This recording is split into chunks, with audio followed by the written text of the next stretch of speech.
하나님 말씀 마가복음 5장 신약성경 59쪽입니다. 주보에는 19절만 나와 있지만 전체적인 성경 내용을 조금 이해할 필요가 있어서 1절부터 해서 20절까지 제가 읽도록 하겠습니다. 예수께서 바다 건너편 거라사인의 지방에 이르러 배에 나오심에 곧 더러운 귀신 들린 사람이 무덤 사이에서 나와 예수를 만나니라.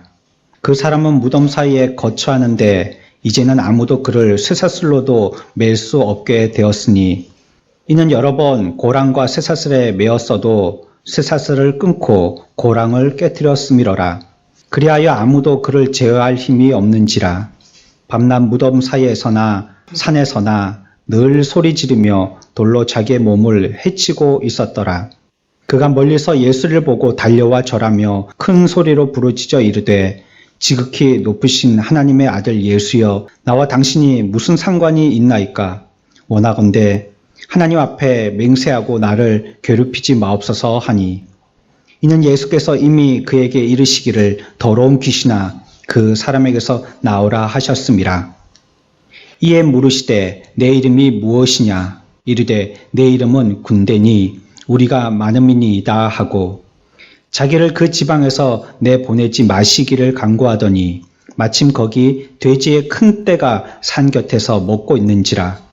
이에 간구하여 이르되 우리를 돼지에게로 보내어 들어가게 하소서 하니 허락하신대 더러운 귀신들이 나와서 돼지에게로 들어가매 거의 2,000마리 되는 떼가 바다를 향하여 비탈로 내리달아 바다에서 몰사하거늘 치던 자들이 도망하여 읍내와 여러 마을에 말하니 사람들이 어떻게 되었는지를 보러 와서 예수께 이르되 그 귀신 들렸던 자 곧 군대 귀신 집했던 자가 옷을 입고 정신이 온전하여 앉은 것을 보고 두려워하더라. 이에 귀신 들렸던 자가 당한 것과 돼지의 일을 본 자들이 그들에게 알림해 그들이 예수께 그 지방에서 떠나시기를 간구하더라. 예수께서 배에 오르실 때에 귀신 들렸던 사람이 함께 있기를 간구하였으나 허락하지 아니하시고 그에게 이르시되 집으로 돌아가 주께서 내게 어떻게 큰 일을 행하사 너를 불쌍히 여기신 것을 내 가족에게 알리라 하시니 그가 가서 예수께서 자기에게 어떻게 큰 일을 행하셨는지를 데가볼리에 전파하니 모든 사람이 놀랍게 여기더라. 아멘. 찬양하겠습니다.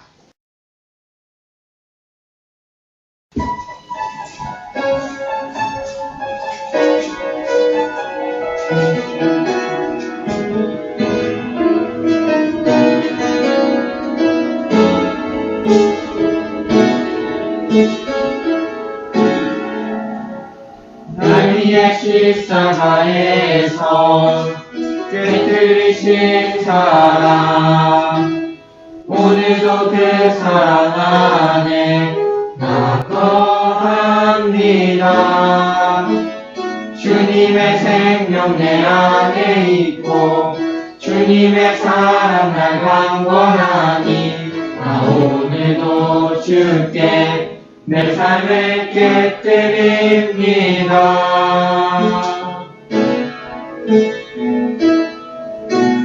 오 주여 내 삶을 깨뜨립니다. 주 머리 위에 붓습니다. 내 모든 삶과 생명을 주님 얻으소서. 오 주여 내 삶을 깨뜨립니다. 주 머리 위에 붓습니다. 주님께 하면 아깝지 않습니다. 날 위해 십자가에서 깨뜨리신 사랑 오늘도 그 사랑 안에 나 거합니다. 주님의 생명 내 안에 있고 주님의 사랑 날 강권하니 나 오늘도 주께 내 삶을 깨뜨립니다.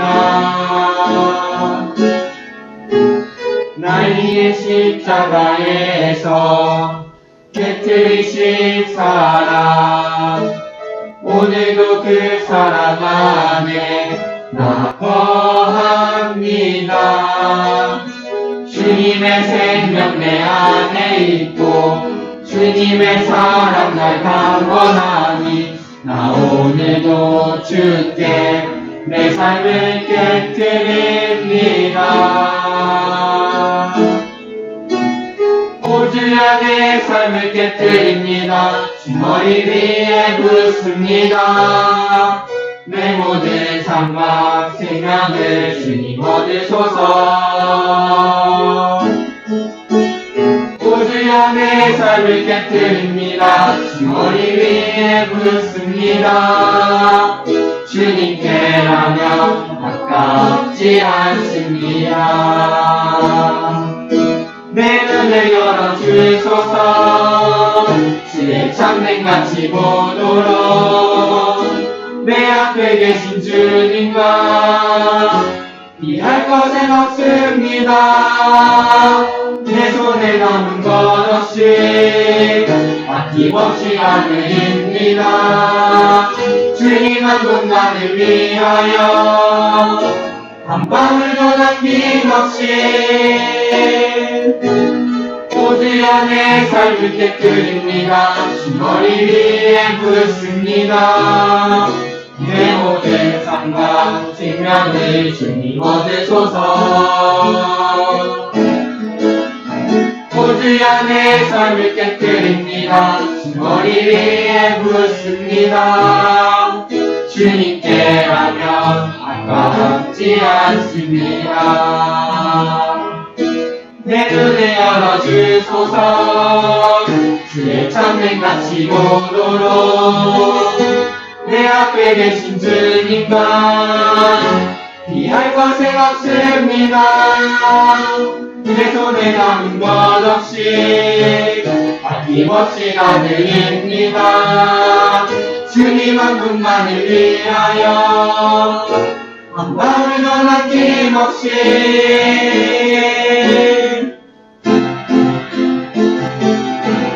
존귀와 영광을 받으소서. 하나님 어린 양 예수 능력과 부와 지혜와 힘을 받으소서.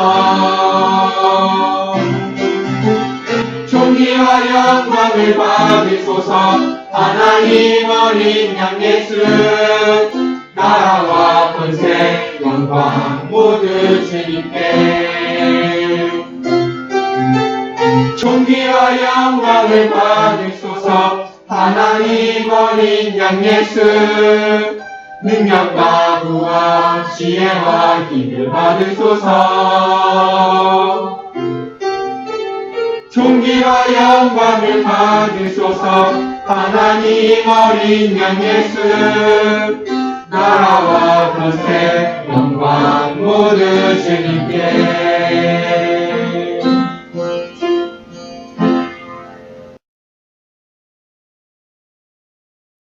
오늘 우리가 읽었던 이 성경에 나오는 군대 귀신 들린 사람은 정상적인 상태가 아니었습니다. 매우 심각한 상태에 빠져 있었습니다. 무덤 사이에 지내면서요, 지나가는 모든 사람들에게 공포의 대상이 되었습니다. 사람들은 그를 제어하기 위해서 쇠사슬로 메어 놓으려고 몇 번 시도도 해보았지만 번번이 쇠사슬을 끊고 사람들을 다치게 하기가 일쑤였습니다. 한마디로 얘기하면 아무도 그를 제어할 수가 없었습니다. 그는 밤낮 산으로 달려가서 짐승처럼 울부짖으면서 날카로운 돌로 자기의 몸을 자해했습니다. 그때 마침 그곳을 지나던 예수님께서 그 귀신 들린 자를 향하여서 더러운 귀신아 그 사람에게서 나오라 하셨습니다. 그러자 그는 바로 치유가 되었고 정상인이 되어서요 예수님 발 앞에 꿇었습니다. 이후의 삶을 대화들로 통하여서 짐작해 보건대 매우 똑똑한 사람이 되었을 뿐만 아니라 또 그는 회심자가 되었습니다.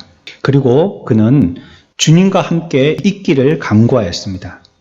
그랬을 때 그리스도께서 너가 나에게 너 병 고쳐준 것을 감사한 마음을 나타내고 싶다면 나와 함께 이곳에 같이 거하기를 나에게 요청하지 말고 집에 돌아가서 너를 불쌍히 여겨 내게 어떻게 큰 일을 행하였는지 내 가족에게 알리라 라고 말씀하십니다. 우리가 예수를 믿지 않고요, 하나님에게서 멀어지는 상태가 되고 오늘 성경에서처럼 세상에 귀신 들린 자가 되어지면 이와 같이 미친 사람이 되고 맙니다. 겉은 멀쩡하지만 정신 나간 사람이 되어서 도무지 이 세상에서 그 사람이 무엇을 위해서 어떻게 살아야 할지를 알지 못하는 그러한 참 세상 가운데서도 서로가 공격하지만 서로가 피해자인 이러한 비참한 상황에 이를 수밖에 없습니다. 우리에게 중요한 것은요, 이제 주님과 가까이 함께 거하면서 주의 집에 늘 있는 것이 아니고 구원받은 우리에게서 이 귀신을 내어 쫓아주신 것에 대해서 감사하는 진심이 있다면 내 가족에게로 돌아가라고 성경은 우리들에게 얘기하고 있습니다. 여기서 우리는 중요한 원리 하나를 깨닫게 되어집니다. 무엇이냐면 진짜 신앙은요, 가족 간의 유대 관계를 깨트리지 아니함이라는 원칙을 지킨다는 것입니다.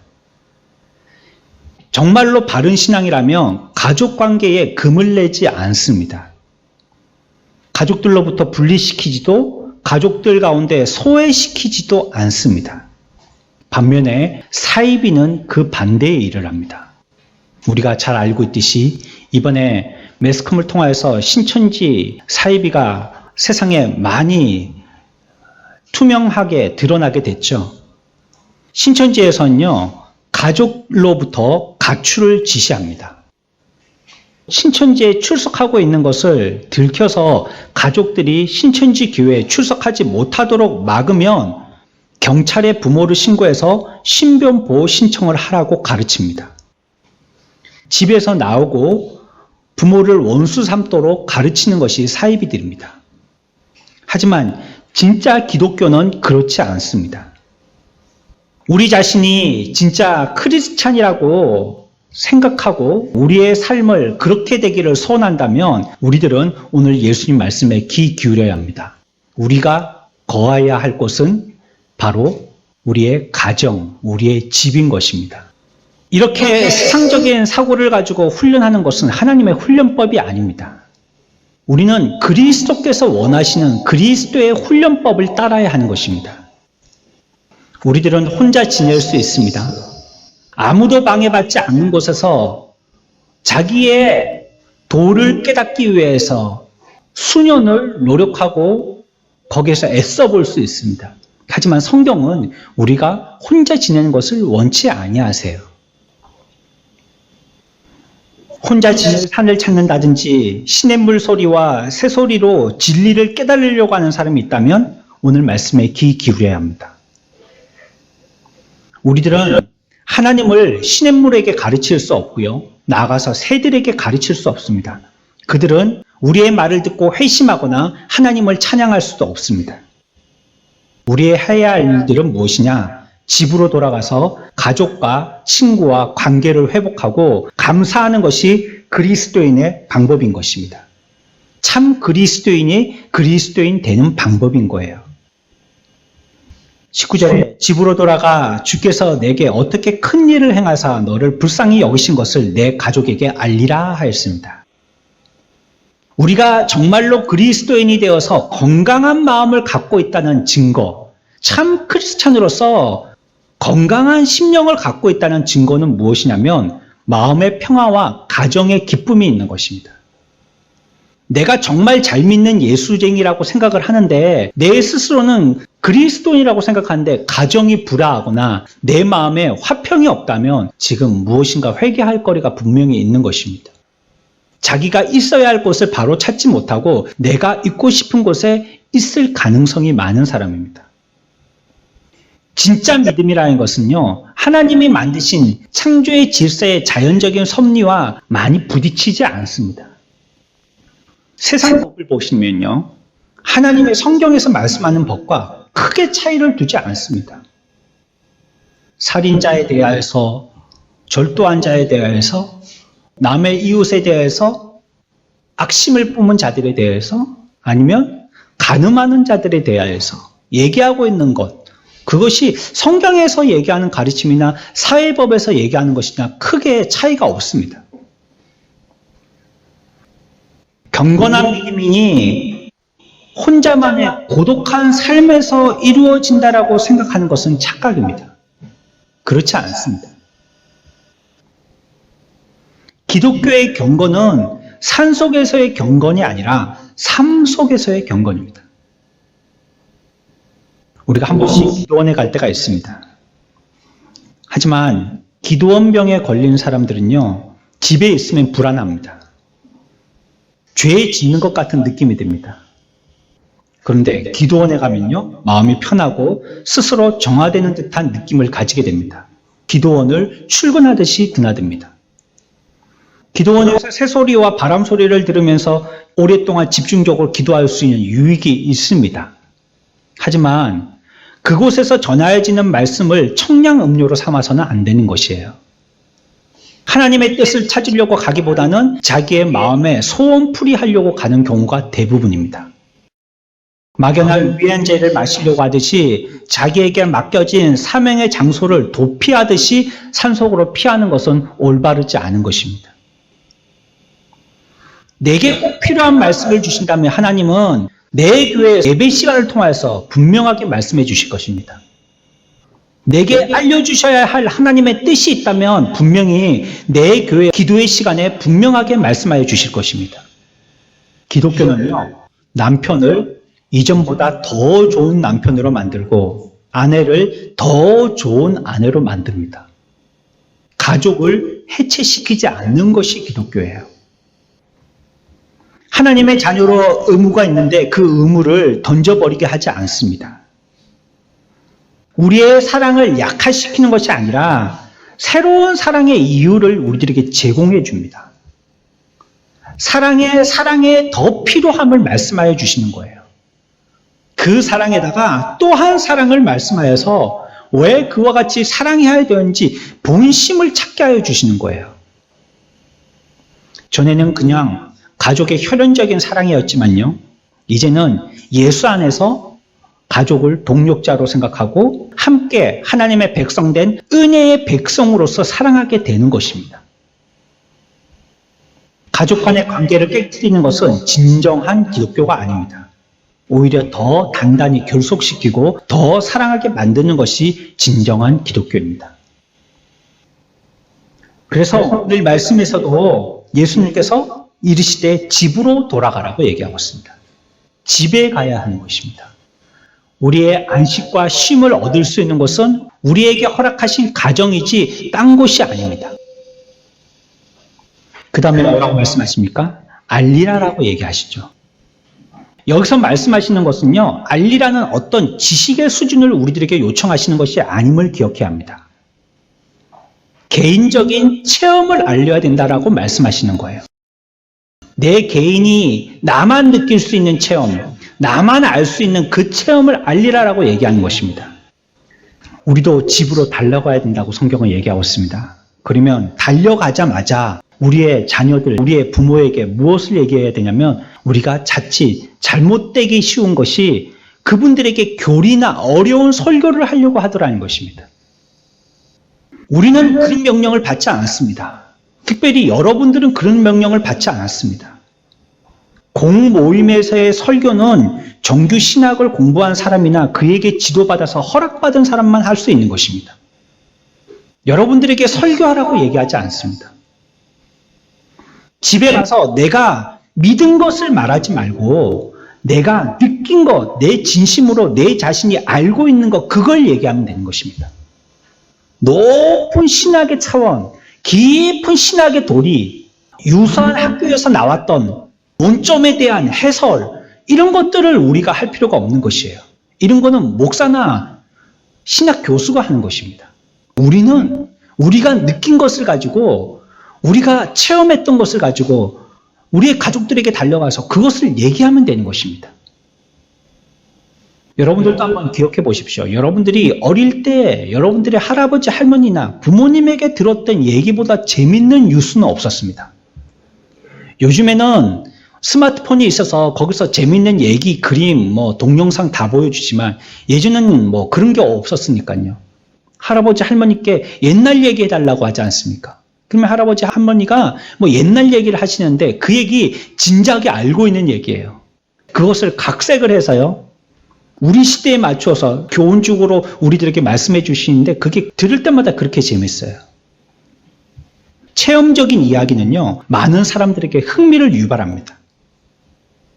그래서 우리의 가족들에게 관심을 끌려고 한다면 그들에게 자신이 느낀 얘기를 해주는 것입니다. 한때 버려진 죄인이었던 나를 주께서 만나주셨고 어떻게 무릎을 꿇고 하나님 앞에 자신을 내려놓게 되었는지, 그리고 어떻게 마침내 하나님으로부터 내 허물을 완전히 없애버려 주셔서 기쁨 속에서 살게 되었는지 직접적인 체험들을 얘기하는 것입니다. 우리의 삶에 하나님께서 풍성하게 느끼게 하여 주셨던 많은 그 느낌들, 그 체험들, 그것을 어렵게 말고 쉽게 내 얘기로 우리의 가족들에게 전하여 주는 것입니다. 집으로 돌아가서 그걸 말씀하라는 겁니다. 그걸 얘기하라는 거예요. 또한 그것은요, 값없이 주신 하나님의 은혜에 관계된 얘기들입니다. 뭐라고 말씀하시죠? 주께서 내게 어떻게 큰 일을 행하사라고 말씀하시죠. 네 스스로가 어떻게 큰 일을 행했는지 가족에게 알리라라고 말씀하시는 게 아니에요. 너가 얼마나 위대한 사람에 대해서 네가 어떤 큰 일을 했는지 그걸 자랑 삼아 가족에게 얘기해라. 그렇게 하지 않으셨어요. 뭐라고 말씀하셨어요? 주께서 내게 어떻게 큰 일을 행하셨는지. 그 큰 일을 행하신 분은 주님이신데 주님이 내게 어떻게 그 큰 일을 행하셨는지 그거 얘기하라는 겁니다. 내가 얼마나 위대한 사람이 됐고 얼마나 잘난 사람이 됐고 얼마나 떳떳한 사람이 됐고 얼마나 자랑할 만한 사람이 됐는지 그거 얘기하지 말고 하나님이 큰 분이셔서 내게 얼마나 큰 일을 내게 나타내 보여주셨는지 그거 얘기하라는 것입니다. 피조물인 자기를 강조하고 은혜를 부인하는 사람일수록 자기를 포장하게 돼 있어요. 하나님의 은혜를 기억하지 못하는 사람일수록 자기를 자꾸 높이게 되어 있습니다. 그래서 우리가 대화하다 보면요, 자기가 자꾸 들어가는 사람은 그 사람은 조금 조심해야 되는 사람이에요. 아, 이 사람은 좀 조심해야 될 텐데. 저렇게 자기를 자꾸 자랑하네. 아, 그 말을 하지 못해갖고 입이 근질근질하네. 저 사람은 좀 조심해야 될 것 같은데. 어쩔 수 없이 자기를 포장하고요. 그런 사람은 자기 스스로를 부각시키기 위해서 애를 씁니다. 품질이 좋은 물건은요, 포장지에 별로 신경을 안 씁니다. 그렇게 대충 포장만 해놔도요, 품질과 아주 명품은요, 볼 때에 껍데기에서부터 뭐 대단하게 보여요. 별것도 아닌데 말이죠, 껍데기가. 하지만 명절 같은 때에 종합 선물 세트라고 상품 진열되어 있는 마트의 상품들을 보면 안에 내용은 비누 몇 개, 샴푸 몇 개인데 껍데기는 그리으리게 해놔요. 어마어마하게 해놔요. 복음의 위대한 진리를 붙잡고 값없이 주시는 은혜를 믿는 사람은요, 주님께서 그를 위해서 어떤 일을 하셨는지 이것이 자랑거리인 거예요. 하나님이 미천한 나에게 어떤 일을 행하셨는지, 이 부족한 나에게 하나님이 하신 것이 과연 무엇인지 하나님을 자랑하더라는 거예요. 자신이 행한 일이나 의지, 자신이 어떻게 기도한 거, 자신의 강구, 여기에 대해서는 말하지 않습니다. 대신에 죄인을 사랑하시고 영원한 생명의 상속자가 되게 하신 하나님의 사랑과 은혜의 그 모든 영광을 다 돌리게 되는 것입니다. 온전히 하나님이라고 얘기하는 거예요. 그리고 이 남자는 뭘 얘기합니까? 감사를 얘기하죠. 감사가 넘치는 사람은요, 항상 하나님이 보여주신 큰 사랑으로 충만합니다. 여러분들도 우리의 입으로 많이 감사해야 합니다. 이게 훈련으로 어느 정도 자기의 모양을 만들 수 있습니다. 옆에 분하고 같이 한번 인사해 봅시다. 감사합니다. 해봅시다. 반대분하고도요. 네, 감사합니다. 네. 이왕이면 뭐가 감사한지도 얘기하면 좋겠죠. 내 옆에 이렇게 예쁜 분이 앉아주셔서 감사합니다. 이렇게 든든한 분이 앉아주셔서 감사합니다. 옆에서 조신다면 나도 함께 졸 텐데 안 졸아주셔서 감사합니다. 이 시간에 함께 예배 이렇게 같이 드릴 수 있게 좋은 분위기를 마련해 주셔서 감사합니다. 우리 이 시간에 감사를 얘기하려면 끝없이 얘기할 수 있겠죠. 이 남자는요, 가족에게 가서 감사를 얘기했어요. 그리고 하나님이 자기를 위해서 행하신 가장 선하고 위대한 것, 이것에 대해서 계속 자랑하였으며 그것에 대해서 감사했습니다. 우리는 우리의 가족과 친구들에게 이것을 얘기해야 하는 것입니다. 우리의 친구들이 혹시 여러분들이 얘기하는 것을 잘 깨닫지 못할 수 있어요. 내가 체험을 가지고 내가 아는 것을 최선을 다해서 쉽게 얘기한다고 얘기했지만 듣는 사람은 그것이 무슨 말인지 알 수 없을런지도 몰라요. 하지만 여러분들은 눈물과 열과 성의로 얘기해야 합니다. 그렇게 한다면 비록 여러분들이 얘기하는 것을 이 사람들이 깨닫지 못할지는 모르지만 여러분들이 분명 어떤 하나님의 절대적인 그분께 향하여서 인격적으로 존경하고 사랑하고 있다는 것은 그 사람들이 느낄 거예요. 이들이 무엇인가를 바르게 찾아가고 있구나 하는 것이라도 그들에게 전달한다는 거예요. 한 가지를 더 말한다면요. 너를 불쌍히 여기신 것을 이라고 얘기하고 있어요. 하나님이 우리를 불쌍히 여기신 것, 이거 우리가 집에 가서 얘기해야 할 것입니다. 사람들은 자기들이 불쌍히 여김받았다는 것을 기억하지 못하는 수가 많습니다. 그래서 앞에서 말씀드린 것처럼 자기 자랑하기에 바쁩니다. 하나님이 나를 불쌍히 여겨주시지 않았더라면 내가 이 자리에 도무지 앉아있을 수 없는 존재인데 나를 불쌍히 여겨주셨다는 거 생각 안 하고요. 자기가 잘나서 여기 와서 앉아있는 줄 알아요. 내가 여기에 이르기까지 얼마나 고생하고 노력하고 얼마나 애를 써서 여기까지 왔는지 자기의 공로만을 기억하고 하나님이 그에게 베풀어 주셨던 은혜들에 대해서는 생각하지 않는 거예요. 하나님은 우리들에게 물밑 작업을 하세요.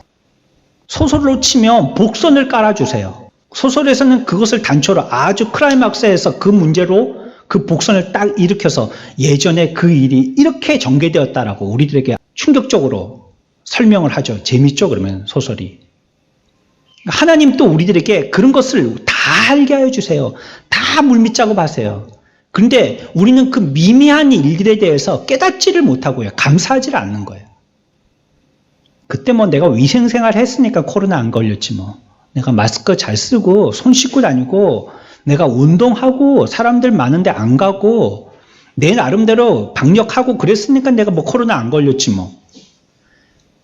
하나님이 우리들에게 불쌍히 여겨주심에 대해서는 생각하지 않더라는 거예요.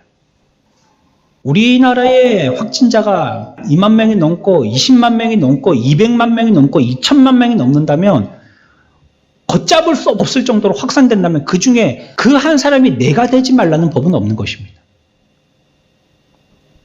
지금도 이 인근 지역에 퇴원 못하고 아직 치료받고 있는 환자들이 있을 텐데요. 그 병실에 내가 그 명단에 기록되지 말라는 법은 없는 것입니다. 하나님의 우리에 대한 불쌍히 여기심에 대해서는 생각하지 않는 거예요. 하나님이 우리들에게 불쌍히 여겨주시지 아니하십니까? 아무 소용없습니다. 여러분들이 열심히 하고 애를 쓴 거요. 아무짝에도 소용없습니다. 그거. 집에만 틀어박혀서 움직이지 말고 가만히 있어 보십시오. 안 걸리는가? 묻혀서 들어오는 걸 어떻게 해요? 가족들이 묻혀서 들어오는 걸 어떻게 해요? 택배 직원이 묻혀서 들어오는 걸 어떻게 해요? 우편물에 묻어서 들어오는 걸 어떻게 해요? 오히려 사람들은 자기 죄에 대해서 자랑하죠. 하나님의 사랑을 감사의 눈물로 말하지 않고 스스로를 높이려는 데 혈안이 되어 있습니다. 하지만 회심에 대해서 얘기할 때에 은혜 받을 자격 없는 자임을 기억하기 때문에 우리들은 하나님 앞에 기쁨과 감사를 말하지 아니할 수 없어요. 그렇다면 우리는 왜 이야기를 우리 집에 가서 전해야 합니까? 여러분들이 여러분들의 가족들에게 누구보다도 말씀 전하기를 힘들어할 수 있어요. 내가 지금 하기를 힘들어하는 말이라면 내 주인이 나에게 시키는 걸 하는 거라고 생각하세요. 아이들에게 심부름을 보냅니다. 자기들이 자원해서 그렇게 옆집에 가서 뭘 얻어올 수 있겠어요? 하지만 부모가 시키니까 가서 하는 겁니다. 시킨 분이 있기 때문에 나와 생각이 조금 다르지만 가서 이웃에게 뭐 망치를 빌려달라고 하든지 뭐 물조리개를 빌려달라고 하든지 빌리러 갈 수가 있는 것입니다. 갈보리로 그분의 못 박히신 손과 발을 생각할 때마다 그분을 사랑하지 않을 수 없는 것입니다. 조금 있으면 어린이날이죠. 우리 아이들은 어린이날 기대하고 있겠죠. 어린아이들이 학교에서나 유치원에서 선물을 받아옵니다. 그러면 그걸 들고요, 곧바로 자기 방에 들어가고 엄마 보여주지 않고 1년 동안 평생 그 장난감 갖고 노는 아이들은 없습니다. 유치원에서나 밖에서 누구에겐가 선물을 받아오면요, 제일 먼저 엄마 아빠한테 들고 와서 자랑합니다. 이렇게 좋은 거 받았다고, 내가 받고 싶었던 이거 받았다고, 뭐 이 양말에 이 캐릭터 그림 내가 정말 갖고 싶었던 건데 그거 받았다고, 그거 자랑하는 거예요. 그런데 하물며 지옥으로 바삐 행하고 있던 우리들이 구원을 받았고, 그렇게 화염의 지옥에 뜨거운 불 속에 던져질 만한 화목과 같은 우리들이 구속받아서 하나님의 큰 은혜로 그분의 자비로 말미암아 우리가 이와 같이 구원의 백성이 되어서 하늘나라의 천국의 시민이 되었는데, 이거를 어떻게 우리가 주춤할 수가 있다는 거예요. 이 큰 선물을 받았는데 어떻게 우리 가족들에게 이걸 자랑하지 않을 수 있냐 이 말이에요. 그리스도께서 우리를 위해서 그토록 많은 일을 하셨는데 우리가 그것을 반드시 자랑하고 전할 수밖에 없는 것입니다. 본문에 등장한 이 가엾은 사람이 집으로 돌아갔을 때의 장면을 한번 상상해 봅시다. 우리가 성경을 읽을 때요, 기록되어 있지 않다면 그 행간을 좀 읽어볼 줄 알아야 돼요. 그 가운데 생략되어 있는 많은 표현들과 많은 묘사들이 과연 무엇일까를 한번 상상해 볼 줄 알아야 돼요. 이 사람은 사납게 소리치던 미친 사람이었습니다. 광인. 그가 집으로 돌아가서 문을 두드렸을 때 가족들은 어떤 반응이었을까요? 아이고, 우리 아이가 제대하고 왔구나. 우리 아이가 졸업하고 왔구나. 우리 아이가 오랫동안 여행을 하고 막 왔구나. 부모들이 이렇게 반겼을 것 같아요? 아니에요. 안 그랬을 겁니다. 그가 돌아온다는 소식을 멀리서부터 듣자마자 부모들은 긴장했을 것입니다. 왜냐하면 그 사람이 와서 많은 사람들, 많은 동네의 사람들을 공포로 내몰았기 때문입니다. 그런데도 귀신이 들려서요, 가족들을 해하려고 했고요. 그것 때문에 가족들은 두려웠고 또 그것이 이웃에게 미안했기 때문에 울었을런지도 몰라요. 기쁜 게 아니고 오히려 슬퍼했을 거예요. 그랬던 그가요, 완전히 180도 다른 사람이 되어서요, 문을 두드리면서 부모에게 얘기하는 것입니다. 예수님이 저를 치유해 주셨어요. 저를 들어가게 해주세요. 저는 더 이상 미친 사람이 아니에요. 저는 예전에 무덤가에 머물고 사람들이 나를 어떻게 할 수 없어서 쇠사슬로 족쇄와 수갑을 채우려고 했고 짐승 다루듯이 했던 과거의 내 모습이 아니에요. 나는 예수님을 만나서 이 모든 내 속에 있던 귀신들이 다 내어 쫓기고 이제 새 사람이 되었어요. 문을 두드리면서 그거 외쳤지 않겠어요? 어머님이 아직 내 문에서 문도 열어주시지 않았는데 급한 마음에 문을 두드리면서 그걸 외쳤지 않겠어요? 그 얘기를 들었을 때 부모들이 얼마나 안심이 되고 기뻤을까요? 내 자식이 이제 귀신이 빠져나가고 건장하고 또 똑똑한 그런 젊은이가 되어서 다시 부모의 품으로 다시 돌아왔으니까 어렸을 때의 그 착했던 모습들, 그 예뻤던 모습들, 엄마 말 잘 들었던 모습들, 그 모습들이 겹쳐지면서 수십 년 동안 젊은 시간을 갖다가 귀신 들려서 미친 사람으로 살았던 그러한 모습이 이제 옛날의 모습으로 다시 회복되어져서 나를 부모라고 부르고 엄마라고 부르고 고쳐진 모습에 대해서 엄마한테 자랑하려고 온 건장한 모습을 보면서 부모가 얼마나 감사했겠어요. 문을 열자마자 아마 부모의 품에 안겼을 것입니다. 그리고 부모도 울고 그 남자도 울었을 것입니다. 죄의 사로잡혀서 있던 자가 해방되어서 집으로 돌아가서요, 가족에게 자기의 해방에 대해서 말하기를 원한다면 우리가 이 모습과 비슷하지 않을까요? 우리의 과거의 모습이 어떤 때였든지를 기억한다면 우리가 우리의 가족에게 돌아가서 얘기하려고 하는 심정이라든지 얘기하고 싶은 내용이 이것이 아닐까요? 여러분, 가족에게로 돌아가십시오.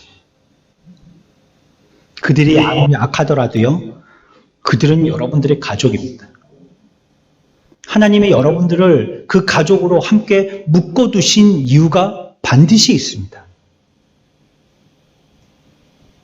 하지만 많이 모여있는 친구들에게 가서는 이 얘기를 하지 마십시오. 오히려 친구들은 이 얘기를 듣고 그 얘기를 비웃을 것입니다. 여러분들이 진심을 가지고 그 친구를 사랑하여서 얘기하고 싶다면 여럿이 모여있는 데서 얘기하지 말고 개인적으로 찾아가서 얘기하십시오. 함께 모여있을 때 얘기하는 것은요, 별로 효과가 없습니다. 우리가 이 말씀을 전할 때 우리의 마음가짐이 어떻게 해야 되는지 한 가지만 생각하고 마치겠습니다. 우리는 이야기를 어떻게 전달해야 될까요? 먼저는요, 진실되게 전해야 됩니다. 우리가 아는 것만 전하십시오. 자신이 이야기할 때 루터 얘기하거나 칼빈이 느낀 점 이런 거 얘기할 필요가 없어요. 여러분들의 느낌, 여러분들의 소감을 얘기하면 되는 거예요. 진리 외에 다른 것을 덧붙이거나 빼서 얘기하지 마세요. 여러분들의 경험이 그들에게 진실되게 전달될 수 있도록 기도하는 마음으로 전달하십시오. 여러분들이 조그만 거짓말을 갖다가 붙여서 이 상황을 극대화해서 이 말이 잘 전달할 수 있겠다라고 생각하신다면요. 여러분들이 먹으려고 하는 물병에 한 마리의 똥파리가 빠져있는 것 같은 효과가 날 겁니다. 거짓은요, 좋은 효과를 드러내지 못합니다. 아무리 그 사람이 잘 들을 만한 얘기를 할지라도 거짓으로는 얘기하지 마세요. 그렇다면 그 효과는 없어져 버려요. 진실을 얘기할 때는요, 진실되게 얘기하는 겁니다. 하나님의 말씀을 전할 때는요, 진실이 얘기하십시오. 두 번째는요, 겸손하게 전하십시오. 여러분들보다 연장자나 더 많이 알고 있는 사람을 눈 밑에 두고 얘기하지 마세요. 아이고, 당신이 의사야? 그래, 예수님 알아? 얕보면서 얘기하시지 말란 말이에요. 설교자나 권위자로서 그 앞에 쓰지 마시고 친구와 아들로서 겸손하게 얘기하십시오. 그를 진심으로 사랑하는 애틋한 마음으로서 그에게 다가가십시오. 세 번째는요, 아주 진지하게 얘기해야 합니다. 여러분이 정말 진짜 있었던 사실을 말하고 있다는 것을 그들에게 얘기해 줘야 돼요. 신앙에 대해서 경박하게 얘기하면 안 됩니다. 성경을 장난삼아 말하지 말고 농담으로도 말하지 마십시오. 여러분들이 스스로 성경의 거룩한 것을 비웃어서 사람들이 성경을 더 쉽게 비웃도록 만드는 문을 열어주어서는 안 된다는 겁니다. 진지하게 얘기하세요. 네 번째는요, 경건하게 얘기해야 합니다. 여러분들이 하고 싶은 얘기는요, 사람들이 듣기 전에 먼저 들어야 할 분이 있습니다. 그분이 바로 하나님이십니다. 여러분들이 하고 싶은 얘기, 여러분들이 전달하려고 하는 얘기는 먼저 하나님의 전에 나와서 기도로서 하나님 앞에 고백되어져야 합니다. 그리고 우리의 가족들에게 전해져야 되는 거예요. 아침에 일어나서 하나님과 씨름하십시오. 그러면 하나님을 위해서 그들과 씨름하는 것이 훨씬 쉬워질 것입니다. 간구하십시오. 염려하지 마시고요. 여러분이 할 수 있는 선한 일만을 생각하시면 됩니다. 여러분 자신을 신뢰하지 말고요. 두려움 없이 그분을 신뢰하십시오. 그분을 의지하는 것입니다. 오늘의 말씀을 주님께서 집으로 돌아가라고 말씀하셨을 때에 이 집을 한 부분만 다른 식으로 생각해보고 마치겠습니다. 우리는 지금까지 우리의 육신의 가족들이 있는 집으로 생각했습니다. 예, 그곳으로 달려가야 됩니다. 오늘의 말씀도 바로 그 주제를 얘기한 것입니다. 하지만 우리가 진정으로 달려가야 할 또 하나의 가정이 있다는 것도 잊어서는 안 될 것입니다. 여러분들과 저는 그 집이 어디에 있는지 알고 있습니다. 그 집은 이 세상에도 있지만 장차 갈 곳에도 있습니다. 우리가 천국에 가게 되면요, 예수님이 앉아 계신 보좌 앞에 우리들은 나가게 됩니다. 우리의 면류관을 벗어서요, 그 발 아래 내려놓고요, 그분에게 만유의 주의 면류관을 씌워드리게 될 날이 올 것입니다. 우리의 참 가정에 돌아갈 날이 반드시 오게 되는 것이에요. 그곳에 가서 무엇을 얘기해야 됩니까? 앞에서 뭘 얘기해야 된다고 그랬죠? 하나님이 우리들에게 어떻게 행하신 것. 천국에 가서 우리가 해야 될 일이 바로 그것이에요. 이 땅에서 하나님이 우리들에게 무엇을 행하셨든지, 하나님이 과연 우리들에게 어떤 은혜를 내려주셨든지 그것을 하늘나라 가서 하나님께 얘기하는 것입니다. 여러분들, 선물 받고 감사한 건요, 두고두고 얘기해줘도 선물한 사람이 기분 나빠하지 않습니다. 하지만 나쁜 얘기는요, 한번 들었던 거, 너 예전 때에 언제 나한테 뭔 말 했지? 나 그거 굉장히 기분 나쁘던데? 이런 말은요, 하면 들을수록 자기도 나쁘고 말한 사람도 기분 상해요. 언제 나한테 밥을 한 그릇 사줬는데 내가 그때 얼마나 배가 고팠는지 내가 양손에 숟가락을 들고 먹는 것 같았어. 너무 맛있게 먹었어. 그렇게 맛있는 음식은 처음 먹어봤어. 정말 내 기억이 남을 만한 짜장면이야. 그렇게 분위기 좋은 레스토랑은 처음 가봤어. 그렇게 예쁜 꽃은 처음 봤어. 좋은 것은요, 자꾸 얘기해도요, 그것이 해가 되지 않습니다. 하늘나라 가서 하나님께서 이 세상에서 우리가 사는 동안에 기억하고 찬양하라고 우리들에게 베풀어 주셨던 은혜들에 대해서 하나님 앞에서 자랑을 늘어놓는 것입니다. 우리의 참 집으로 돌아가서 그분이 나에게 어떤 일을 행하셨든지, 그분이 나를 위해서 어떤 희생을 행하셨으며, 그를 통하여서 나는 어떤 자가 되어졌고, 그 기억에 감사하고 감격하여서 어떤 삶을 살았는지 그 집에 돌아가서 그걸 얘기하는 것입니다. 천국은 그런 곳이에요. 그래서 천국을 가정이라고 얘기하는 거예요. 오늘 이 말씀은요, 예수님과 이 남성과의 대화에서 예수님에게는 굉장히 중요한 말씀입니다. 이 시대를 살고 있는 저와 여러분들에게도 굉장히 중요한 말씀입니다.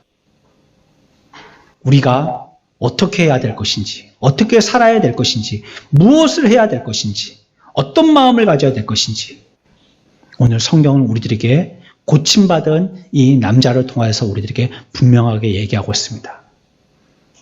우리 주변에 아직도 쇠사슬에 묶여서 묘지에 사람들에게 버림받아서 그곳에서 짐승 취급당하고 있는 사람들이 있다면 우리들은 가족에게로 돌아가야 됩니다.